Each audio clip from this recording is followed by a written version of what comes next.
ಹೌದು sir, cinema ಮಾಡಬೇಕು ಅಂತ ಆಸೆ ಇತ್ತು. ಆ್ಯಕ್ಚುಲಿ ಡೈರೆಕ್ಷನ್ ಮಾಡಬೇಕು ಅಂತ ಆಸೆ ಇತ್ತು. ಅದು ಈಗ ಆ್ಯಕ್ಟ್ರು ಈಗ ಆ್ಯಕ್ಟಿಂಗ್ ಗುರುತಿಸ್ಕೊಂಡಿರೋದ್ರಿಂದ ಈಗ ಆ್ಯಕ್ಟಿಂಗಲ್ಲಿ ಒಂದಷ್ಟು ಕಂಟಿನ್ಯೂ ಆಗಿರೋದ್ರಿಂದ ಸಾರು ಒಂದು ಎಕ್ಸ್ಪೀರಿಯೆನ್ಸ್ ಅಂದರೆ ಮುಂಚೆ ಸಿನಿಮಾ ಮಾಡಿ ಒಂದಷ್ಟು ಸಿನಿಮಾ ಮಾಡಿರೋದ್ರಿಂದ ಡೈರೆಕ್ಷನ್ ನನಗೆ ಅದು ಸಾರಿಗೂ ಒಂದು ನಂಬಿಕೆ ಇಡ್ಬೋದಪ್ಪ, ನಂಬಿಕೆ ಇಟ್ಟು ಮಾಡ್ಬೋದಪ್ಪ ಅನ್ನೋದೊಂದು ಧೈರ್ಯ.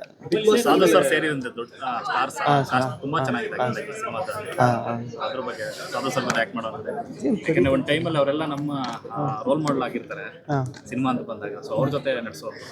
ಹ್ಞೂ ಸರ್, ಇದು ಸಾಧು ಸರ್ ಈಗ ಹೆಂಗೆ ಅಂದರೆ ಎಲ್ಲೂ ಹೋಯ್ತಿರಲಿಲ್ಲ ಅವರು. ನಾ ಶಾರ್ಟು ಬೇರೆಯವ್ರದ್ದು ಇದ್ದಾಗಲೂ ಈಗ ಶಾರ್ಟ್ ಮುಗಿದು ಇಲ್ಲ ರೆಡಿ ಆಗ್ಬೇಕು ಅಲ್ಲೇ ಕೂತ್ಕೊಂಡು ಚೇರ್ ಹಾಕಿ ನಮ್ಮನ್ನೆಲ್ಲ ಕೂರಿಸ್ಕೊಂಡು ಹೇಳೋರು, ಅವ್ರ ಅನುಭವಗಳು ಹೇಳೋರು.